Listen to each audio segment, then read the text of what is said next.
ছোট প্রজাতির সব থেকে সুন্দর পাখি নিয়ে আসলাম আমাদের নতুন সেটআপের জন্য। তো গত কয়েকদিন আগে ছোট প্রজাতির সব থেকে সুন্দর পাখির জন্য আমি এই সেটআপটা বানিয়েছিলাম। তো যেহেতু ওই ভিডিওতে আমরা সম্পূর্ণ সেটআপের কাজ সম্পূর্ণ করতে পেরেছিলাম না, তাই এই ভিডিওতে সবার প্রথমে আমি আমার ছাদে আগে থেকে সংরক্ষণ করা কিছু পার্টস ভালোভাবে স্যান্ডিং করে ওয়াশ করে নিই। স্যান্ডিং করে ওয়াশ করা শেষে আমি ডালগুলোকে বাথরুমে নিয়ে চলে আসি। যেহেতু আমি বলেছিলাম এই সেটআপটাকে সম্পূর্ণ ন্যাচারাল সেটআপের আদলে বানাবো, তাই আমি সবার প্রথমে কেজটাকে ভালোভাবে মেজারমেন্ট করে নিই। কেজটাকে মেজারমেন্ট করে আমি বুঝতে পারি কেজের গেট ছোট হওয়ার কারণে এই গেট দিয়ে পার্টস ঢুকিয়ে কেজটাকে ডেকোরেশন করা সম্ভব না। তাই আমি কেজের একটা পার্ট খুলে একটা একটা করে পার্টস ঢুকিয়ে কেজটাকে সুন্দরভাবে ডেকোরেশন করে ফেলি। ডেকোরেশনটা আমি কিছুটা ওয়াইল্ড ন্যাচারাল টাইপের রাখার চেষ্টা করি। সম্পূর্ণ কেজটাকে ডেকোরেশন শেষে আমি কেজটাকে তার জায়গা মতো আবার সেট করে দিই। কেজটাকে ডেকোরেশন শেষে আমি সোজা বার্ড শপে চলে যাই এবং বার্ড শপে যেয়ে দেখি আমার জন্য এই 2 পেয়ার ফিঞ্চ এনে রাখা হয়েছে। আমার জন্য কেন বললাম এইটা আমি কিছুক্ষণ পরে বলছি। তারপর আমি আমার জন্য এই 2 পেয়ারের ভিতর থেকে 1 পেয়ার ফিঞ্চ পছন্দ করি এবং প্যাকেট করে সোজা বাসায় নিয়ে চলে আসি। আমার এই নতুন সেটআপে 4 থেকে 5 জোড়া ফিঞ্চ একসাথে রাখা যাবে,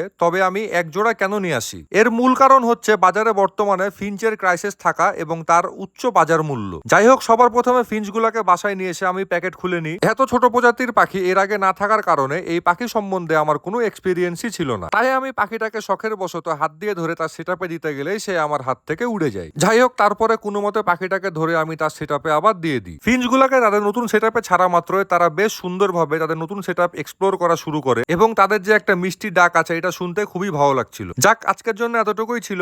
টাটা।